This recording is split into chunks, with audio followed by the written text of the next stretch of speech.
ద్వితీయోపదేశ కాండము 28వ అధ్యాయము మొదటి వచనం చదివి ధ్యానం చేద్దాం. నీవు నీ దేవుడైన యెహోవా మాట శ్రద్ధగా విని నేడు నేను నీకు ఆజ్ఞాపించుచున్న ఆయన ఆజ్ఞలన్నిటినీ అనుసరించి నడుచుకుని ఎడల నీ దేవుడైన యెహోవా భూమి మీదనున్న సమస్త జనముల కంటే నిన్ను హెచ్చించును. దేవుడి వాక్యం ద్వారా మనతో మాట్లాడునుగాక. నా వైపు చూస్తూ వినండి ప్రియులరా.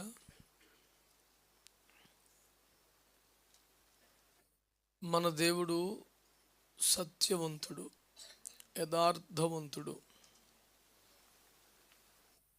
ఆయన అబద్ధమడుటకు నరమాత్రుడు కాదు అని వాక్యములో ఉన్నది కదా. మాట ఇచ్చి దాన్ని నెరవేర్చుకుందునా అని వాక్యం. సైన్యములకు అధిపతికి యెహోవానగు నేను ఆసక్తి కలిగి కార్యమును నెరవేర్చుదును అని వాక్యములో ఉన్నది. ఆయన వాగ్దాన పూర్ణుడు అని భక్తులు కీర్తించి ఆరాధించారు. వాగ్దానం చేయడం వరకైతే నేను కూడా ఎన్నైనా వాగ్దానాలు చేయగలను. నెరవేర్చే నమ్మకత్వం కానీ నెరవేర్చగలిగిన సామర్థ్యం కానీ నరమాత్రులకు ఉండదు కదా. అందుచేతనే బైబిల్లో దేవుడు సత్యవంతుడు, యథార్థవంతుడని, ఏదో అట్లా ఆశలు కల్పించి నట్టేట ముంచే రకం కాదని, భ్రమలు కల్పించి త్రిశంకు స్వర్గంలో వదిలేసే రకం కాదని, ధైర్యం చెప్పి నడు సముద్రం దాకా తీసుకెళ్ళి అక్కడ విడిచిపెట్టే రకం కాదని, ఈ దేవుడు సదాకాలం మనకు దేవుడై ఉన్నాడని, మరణం వరకు ఆయన మనల్ని నడిపిస్తాడని భక్తులు గానం చేసిన మాటని మీకు జ్ఞాపకం చేస్తున్నాను. ఉదయకాలం నేను ధ్యానిస్తూ కొన్ని మాటలు నా ప్రార్థనలు అనుకున్నాను. వరుసగా కొన్ని మాటలు రాసుకున్నాను. ఆయన దాటిపోని దేవుడా అంటూ మనం ఆయన ఆరాధించాం. ఆ వరుసలో బెర్క్మన్ సై గారు మాట చేయి విడువని దేవుడా, ఇవన్నీ రాసుకున్నాను పొద్దున్న లేచి. అవును, దాటిపోని దేవుడు, చేయి విడువని దేవుడు.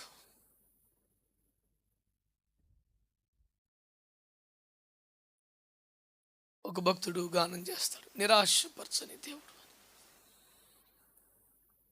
ఇవన్నీ మాటలు ఇప్పుడు ఎందుకు చెప్తున్నానంటే, ఇక్కడున్న వాగ్దానం నువ్వు దేవుని మాట కానీ వింటే, గత వారం చెప్పుకున్నాం, భూమి మీదనున్న సమస్త జనుల కంటే నిన్ను. ఇది సాధ్యమా? చదువుతూ ఉంటే వింటూ ఉంటే మంచిగా అనిపిస్తుంది. ఇది సాధ్యమా?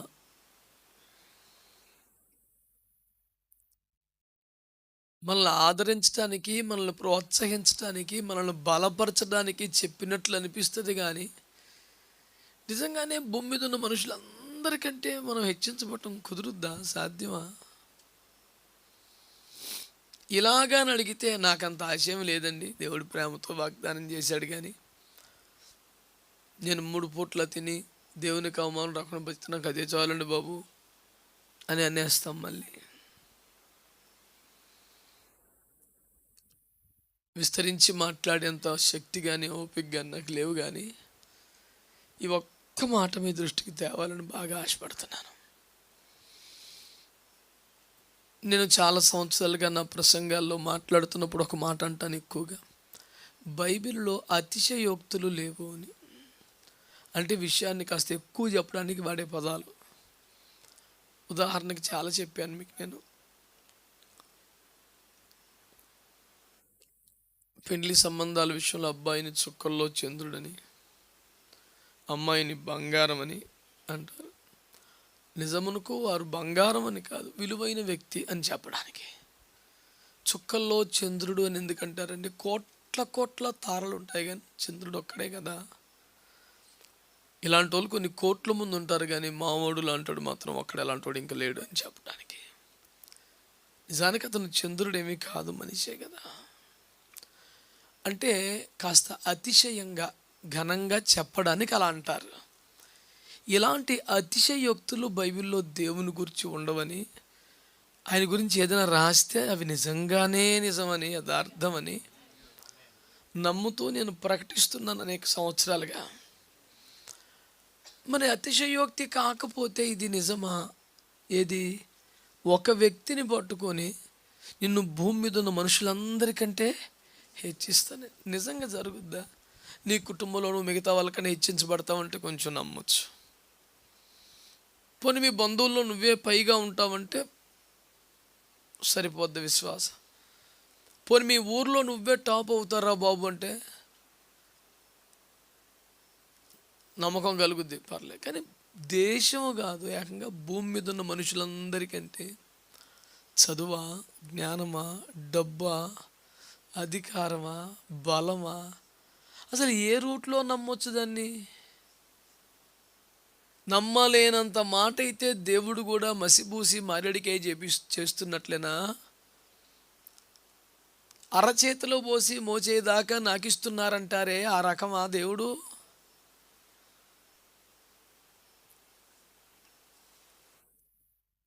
నేను ఈ వాక్యం చదువుతున్నప్పుడల్లా యథార్థంగా ఒప్పుకుంటున్నాను మీ దగ్గర, నా విశ్వాసాన్ని పెంచయ్యా అని ప్రార్థన చేసుకున్నాను. అక్షరాల ఈ వాక్యాన్ని ఉన్నట్టుగా నమ్మడానికి నా విశ్వాసం సరిపోవట్లేదు నాయన. విశ్వాస పరిమాణాన్ని నువ్వే కదా ఇచ్చేది, విశ్వాసానికి కర్తవు నువ్వే కదా. నీ సేవకుడిగా నీ పాదాలు పట్టుకొని ఒప్పుకుంటున్నాను, నా విశ్వాసాన్ని పెంచండి ప్రభువా. సదాకాలమునికి సరిపడా మనల్ని సంపూర్ణులను చేశాను అని ఉంటే దాన్ని నమ్మాం. మన సాక్షిని కూడా యేసు రక్తము కడిగిందంటే నమ్మాం. ఇప్పుడు మనల్ని క్రీస్తుతో కూడా పరలోకమందు కూర్చుండబెట్టెను అంటే నమ్మాం. పరలోకములో ఉన్న అధికారులకు, ప్రధానులకు అర్థం కాని సంగతులు ఇప్పుడు సంఘము ద్వారా దేవుని నానావిధ జ్ఞానము తెలియపరచబడాలి అంటే నమ్మాం. ఆత్మ సంఘం సంబంధంగా ఏదైనా ఎంతైనా నమ్మగలుగుతున్నాం, కానీ భౌతికంగా వాస్తవ జీవితంలో ఇంత ఆశీర్వాదం అంటే నా మటుకు నాకే విశ్వాసం సరిపోలేదని దేవుని మీదట ఒప్పుకుంటున్నాను.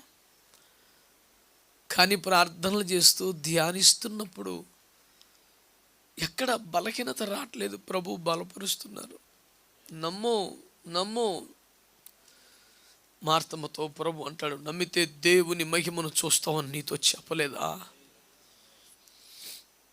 నీటి మీద నడుస్తున్న తర్వాత 10 అడుగులు వేసాక నాకు దగ్గర అవుతున్న తర్వాత మళ్ళీ వెనక్కి చూడటం విన్నాను. ఎందుకు సందేహపడ్డ అల్ప విశ్వాసి అని దేవుడు పేతురుని కోపడలేదా? ఈ పగలు నా కోరిక, నా ఆశ, నా ప్రార్థన, నా కొరకు, మీ కొరకు, లైవ్లో వింటున్న వారందరి కొరకు మన విశ్వాసపు పరిమాణం పెరగాలి, మన విశ్వాసపు స్థాయి పెరగాలి. అవిశ్వాసులు నేను అనడం లేదు,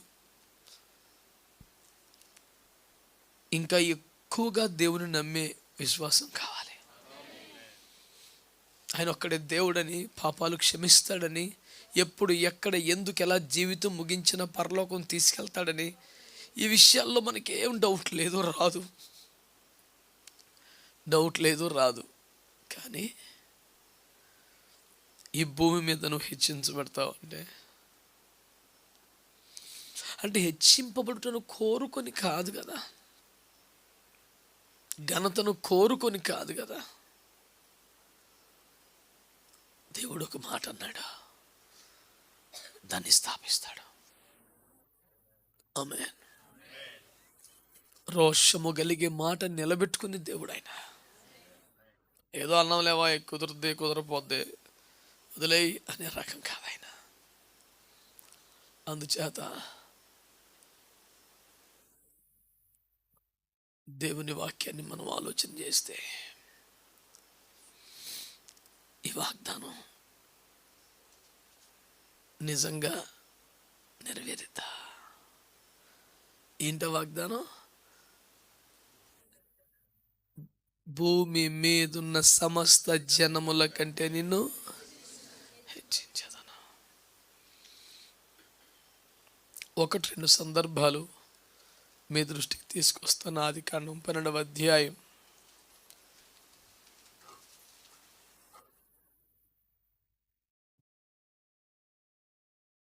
ఆదికాండం 12వ అధ్యాయం 3వ వచనం.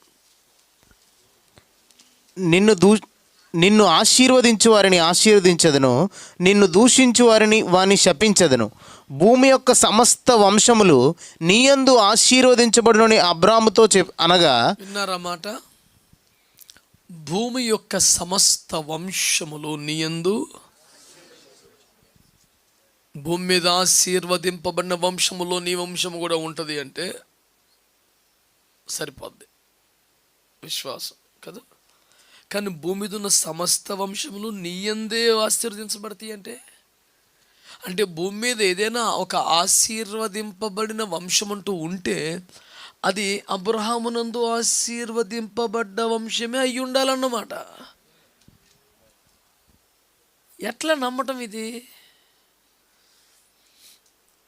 విశ్వాసం అంటేనే అదిరా బాబు, దాని పనికిమాలిన లాజికల్ లాగబాక. నువ్వు నిరీక్షింపబడి వాటికి నిజస్వరూపం అదృశ్యమని ఉన్నవంటకు రుజువునై ఉన్నది, లేనిది కనపడింది గుడ్డిగా నమ్మటమే విశ్వాసం. దాని మీద ఎంత చర్చ ఎందుకు?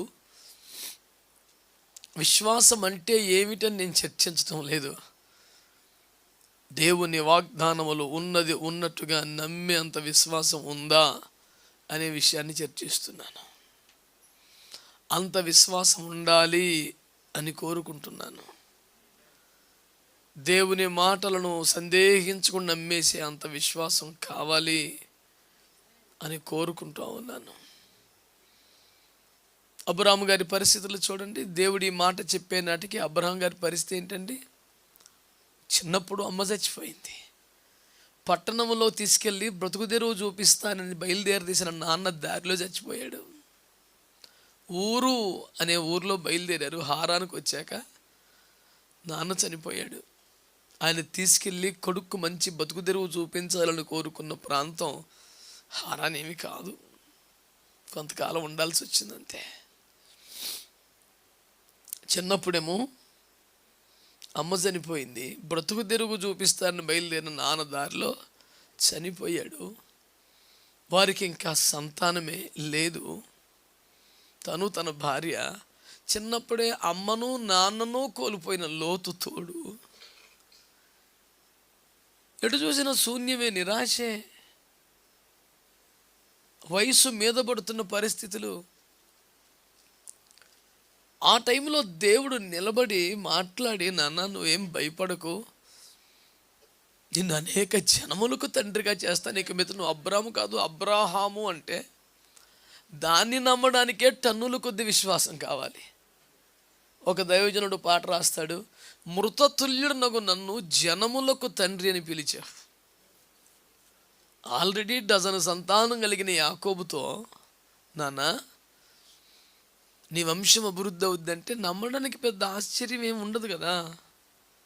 12 మంది కొడుకులు ఉన్నారు, ఒక బిడ్డ ఉన్నది, పోన్లే దేవుడు వారు అందరినీ ఆశీర్వదిస్తారు కాపాడతారో అనుకుంటాకి వీలుగా ఉండింది. ఒకవైపేమో వృద్ధాప్యం మీద పడుతుంది. అమ్మ లేదు, నాన్న లేదు, సంతానం లేదు, ఎవ్వరు లేరు. ఆ టైంలో వచ్చి భూమి మీద ఉన్న సకల వంశములు నీయందే వర్ధిల్లుతాయి, ఆశీర్వదించబడతాయి అంటే అవును అనాలా, ఆమె అనాలా? అలాంటి పరిస్థితులు ఉన్నాయా?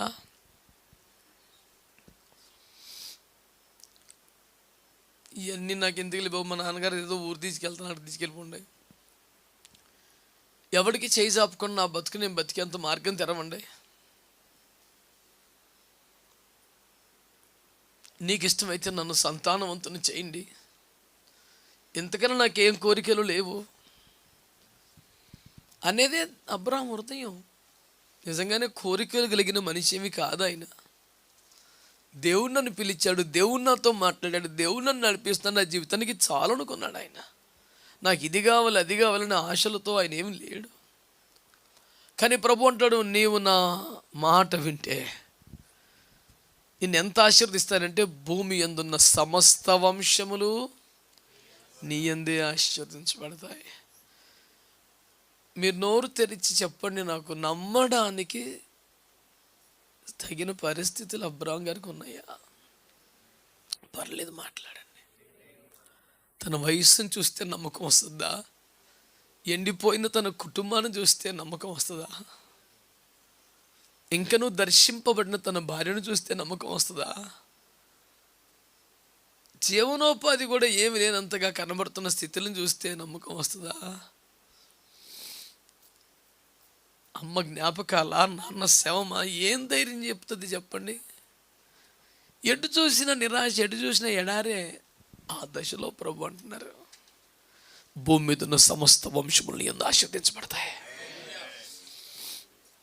ఎట్లా నమ్మకం కలుగుద్దండి? అబ్రహాం అంట నమ్మేశాడంట. అదే ఆయన నీతి అంట. ఆయన చేసిన క్రియలు, చేసిన బలులు, కట్టిన బలిపీఠాలు కాదంట, గుడ్డిగా దేవుని మాట నమ్మేయడమే నీతి అంట. అతను నీతిమంతుడు అని ఎందుకన్నాడు? నా మాట నమ్మాడు రా. నిన్ను నన్ను నీతిమంతుడిగా తీర్చవలసిన వాడు దేవుడే కదా. మరి ఆయన దేనికి మార్కులు వేస్తున్నాడు? ఇది నీతి అని దేన్ని అంటున్నాడు? నమ్మకం. రోమా 4లో పౌలు గారు అంటారే 18లో, నిరీక్షణకు ఆధారము లేనప్పుడు నిరీక్షణ కలిగి నమ్మాను అంటాడు. అది సంతానం విషయం. ఇది ఇంకా పెద్దది కదా అంటున్నాను నేను. ఒక దంపతులు కాస్త ఆలస్యంగానైనా వయసు మీరుతున్న దశలోనైనా సంతానం కలగటం అయినా నమ్మొచ్చేమో కానీ, భూమి మీద నున్న సమస్త, అసలు నాకే బతుకు తెరువు లేదురా అంటే, ఉన్న ఊరు కుండ మండ చెంబు తెప్పాలి అమ్మేసుకుని వచ్చి ఏడ బతకాలి అర్థం అవ్వక, నాన్న శవాన్ని ఏడ బాధ పెట్టాలి అర్థం కాక మెంటలో చేస్తుంటే, భూమి మీద సకల వంశములు దీవించమా ఊరుకోండి. గిద్యోను అదే అన్నాడు, పరాక్రమం కలిగిన బలాఢ్యుడు యెహోవా నీకు తోడై ఉన్నాడు అంటే ఏమన్నాడు? యెహోవా మాకు తోడై ఉంటే మాకు ఈ పరిస్థితి ఎందుకు ఉంటుంది?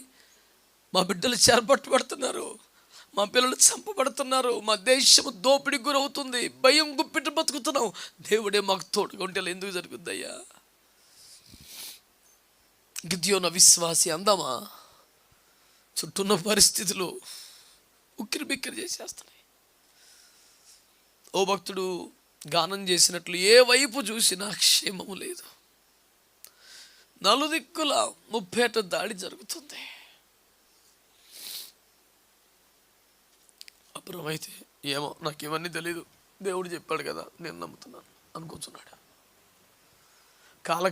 కాలక్రమంలో నిమిషాల్లో ఏమైపోదు కదండి. కాలక్రమంలో ఒక్కరిని దేవుడు ఇచ్చాడు, తన సొంతంగా ఒకరిని పొందుకున్నాడు. ఈరోజు ప్రపంచంలో చూడండి మీరు, దాదాపు ఈ ప్రపంచ జనాభాలో దాదాపు సగం మంది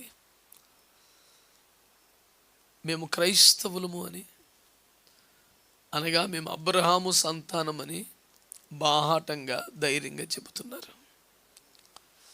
మీరు ఆలోచించండి, ప్రపంచ జనాభాలో సగం దాదాపు. పోని వీళ్ళను కాదు అంటే ఇస్లాంలో ఉన్నటువంటి కోట్ల జనాభా మేము అబ్రహాము సంతానం అనే కదా అంటున్నారు. యూదులు, ఇటు ఇస్లామీయులు కాదు, ఇటు క్రైస్తవులు కాదు, యూదులు ఏమంటున్నారు? మేము అబ్రహాము సంతానం అని. మీరు బాగా పరిశీలన చేస్తే ప్రపంచ జనాభాలో ఎక్కువ శాతం మంది ప్రపంచ సంపన్న వర్గాలు, అత్యున్నత స్థాయిలో మేధోపరంగా వివిధాలుగా ఆశీర్వదింపబడ్డ వాళ్ళందరినీ చూస్తే వారందరూ మేము అబ్రహాము సంతానం అని ధైర్యంగా చక్కగా యథేచ్ఛగా చెబుతున్నారు కదా. సాక్ష్యం చరిత్ర కూడా అదే కదా. నేనేమంటున్నాను, ఇప్పుడు ఆశీర్వదింపబడిన ఖరీదైన వంశాలు, గొప్ప వంశాల చరిత్రను చూస్తే ఎక్కువ శాతం మంది అబ్రహాము సంతానమని చారిత్రాత్మకంగా నిరూపించబడుతున్న సత్యం కదా. మరి ఇప్పుడు అబ్రహాము పట్ల వాగ్దానం నెరవేరిందంటారా లేదా? భూమి మీద ఉన్న సమస్త వంశములను యందు దేవుని బిడ్డలారా, ఇది అబ్రహాముకి మాత్రమే వర్తించే మాట అంటావా? అలాగైతే రోమాలో మనకెందుకు రాస్తున్నాడు ఆ మాట? అతను నిరీక్షణకు ఆధారము లేనప్పుడు నిరీక్షణ కలిగి రూఢిగా నమ్మాడు. అనే విషయాన్ని మనకెందుకు చెప్తున్నాడు? మత్తయి సువార్తలో మీరు అబ్రహాము క్రియలు చేస్తేనే అబ్రహాము సంతానం అని ఎందుకు మనతో మాట్లాడాడు? జక్కయ్య లాంటి పాపి మారు మనసు పొందితే ఇతడును అబ్రహాము కుమారుడే అని, మారు మనసు పొందిని తిరిగి జన్మించిన వారంతా అబ్రహాము సంతానం అని ఎందుకు మాట్లాడాడు?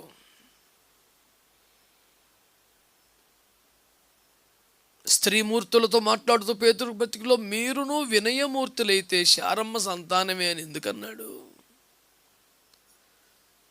ఇవన్నీ మనకు వర్తించేవనే కదా ఈ వాక్యం చెబుతుంది.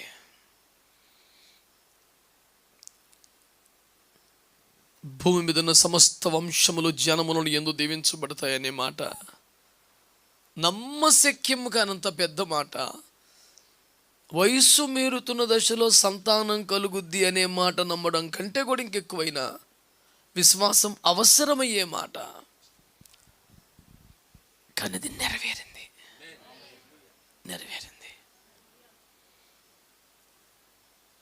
భూమి మీద ఉన్న సమస్త మనుషుల కంటే నన్ను హెచ్చించదనే మాట ఊరికి అట్లా మనల్ని ప్రోత్సహించడానికి, ఎంకరేజ్ చేయడానికి చెప్పిన మాట కాదు. దాన్ని కూడా నెరవేర్చగల శక్తి గల దేవుడు. వాగ్దానము నెరవేర్చుటకు ఆయనకు శక్తి ఉన్నది. నమ్ముటకు నీకు శక్తి సరిపోతుందా?